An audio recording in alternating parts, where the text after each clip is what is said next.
Yesterday, 500 Jewish New Yorkers and friends shut down business as usual at the New York Stock Exchange on Wall Street, the epicenter of global capital, demanding that the U.S. stop arming Israel and stop profiting from genocide.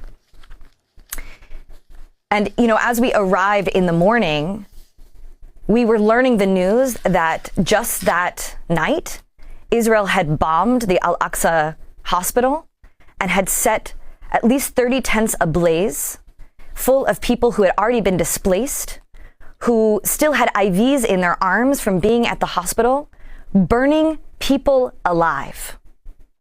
And this comes after days and days of massacring whole families in the Jabalia refugee camp as part of the larger strategy to block off, to starve, to essentially complete the ethnic cleansing of northern Gaza, where 400,000 people are.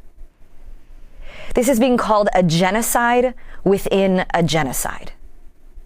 People are posting their final goodbyes.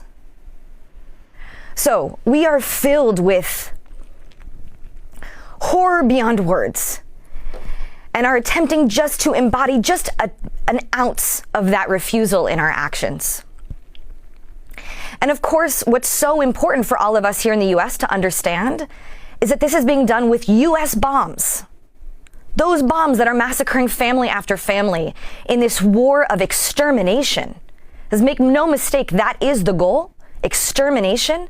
It is being done with U.S. bombs, with U.S. weapons, and with U.S. cover, with shielding Israel from accountability at any international institution.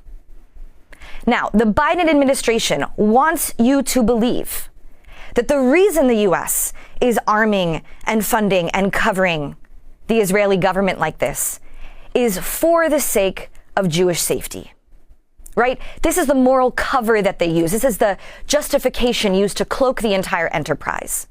And so we are there to say we reject this myth, this sick myth, with every fiber of our beings. We refuse to let our histories, our identities, our traditions be used to torture, to starve, to massacre, to erase Palestinians. And we are there to say the true interests of the Biden administration, the true interests of the U.S. government are this: its own imperial interests and its own financial interests.